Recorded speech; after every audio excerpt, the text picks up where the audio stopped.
Autoimmune disease sucks. Why? Because there is no cure for this disease. We manage in the clinic to dampen inflammation, but we fail to completely resolve the disease.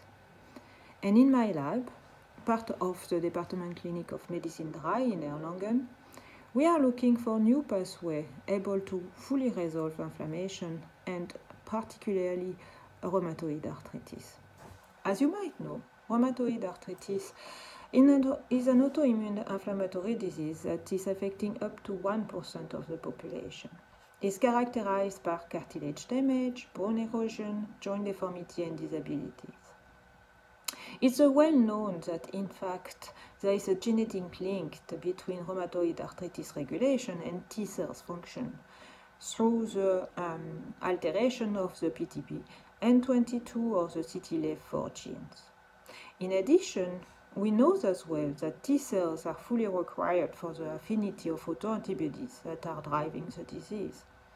And finally, there is in the clinic a drug named abatacept that is an inhibitor of T cells activation, which is quite potent as a therapeutic option, but is not able to fully cure the disease. So we made the hypothesis that, in fact, as you might know, there is Th17, that is a well-known drivers of the disease in rheumatoid arthritis. There is Th1 that produces interferon gamma, which as well can produce inflammation. But in another one, there is some good guy, like the T regulatory cells or the Th2 cells that are so far not been analyzed in rheumatoid arthritis. Indeed, as you might see in this slide, the Th2 cells has been already described in rheumatoid arthritis in 1999, where we could see a nice expression of the IL-4, representative of Th2 cells, in the synovium of the patient. So we made the hypothesis that maybe Th2 cells and the Th2 pathway, which is an anti-inflammatory pathway, could serve as a full resolution of arthritis or forced resolution of arthritis. But we had a challenge, how to force these Th2 cells to appear. So there is Th2 cells that are apparent during asthma or allergic response, but as well during warm affection.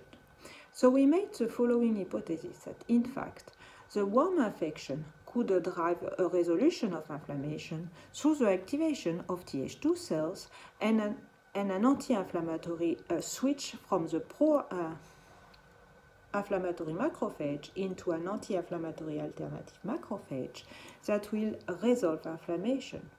So experimentally, we took murine models where we can affect the mice with a worm.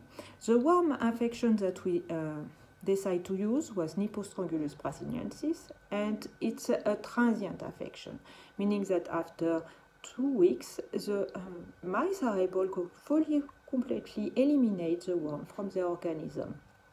And in addition, 6 days after the infection of the worm, we induce arthritis using the KBN models, the serum-induced arthritis. And we follow the mice during this course of arthritis.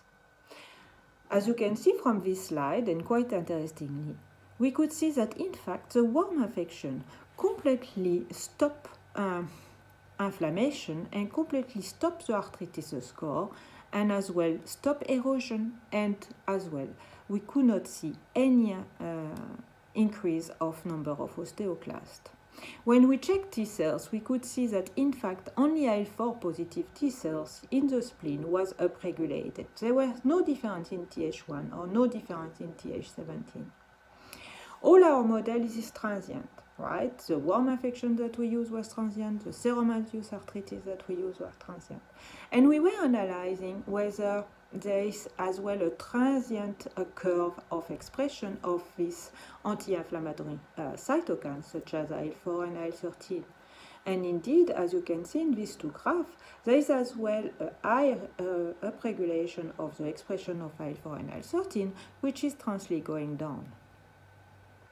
We were looking whether only Th2 cells can do the job or whether other cells that are anti-inflammatory driving pathway could as well force resolution of inflammation. And there is another cell that is named ILC2 for innate lymphoid cell type 2 that could be identified as pro-resolving factor in arthritis. We force ILC2 by IL-25, IL-33 mini-cycle injection in the mice, and as you can see, when we treat the mice with the IL-25, IL-33 mini-cycles before arthritis, arthritis cannot be as well developed. And when we treat the mice with IL-25 and IL-33 together, but during the course of arthritis, we can nicely force resolution of inflammation. Using ILC2 knockout mice, it has been as well published that in fact these mice develop an aggravation of arthritis, and with an increase of inflammation, increase of erosion, and increase of number of osteoclasts. This work was performed in a collaboration with Professor Mario Zeiss from our department. But we would learn to go a little bit more in details about this disease.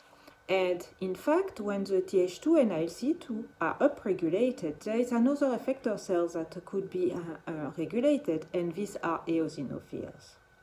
So we analyze whether eosinophil can play a role in this pathway. To do so, we use GATA1 knockout mice, where the cells cannot be developed. The eosinophils are completely shut down. And we could nicely see, as you can see in this graph, that in fact, in absence of eosinophil, we have a strong upregulation of arthritis.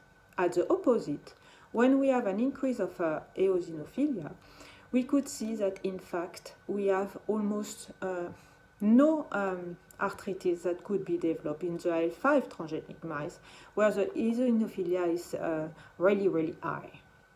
This is as well correlated by the number of inflammation, the number of erosion, and as well the number of osteoclasts in the joint.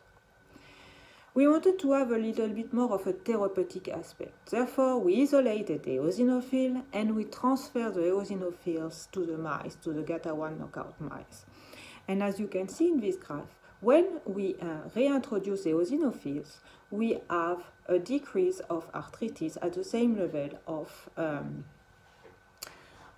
the wild-type mice. In addition, as a treatment approach, if we treat the mice with IL-5 cytokine, we could nicely see as well a downregulation of arthritis. So we wanted to delineate where the eosinophils were and what was the molecular mechanism or cellular mechanism after all. Indeed, we could nicely see that eosinophil, in our surprise, was highly upregulated in the joint of the mice. And in addition, when we have the presence of eosinophil in the joint, we have a switch from a pro-inflammatory macrophage into an alternative activated macrophage. And this observation was correlated with a downregulation of neutrophil. So in conclusion, and to make a long story short, we show as well that in fact, this pathway was IL-4 and IL-13 dependent. We published this pathway 2 years ago in Nature Communication, and we could nicely see that in fact the Th2 cells, as well as the ILC2 cells, are driving eosinophil, and that these eosinophil are able to force the switch of pro-inflammatory macrophage into an alternative macrophage and force resolution of inflammation.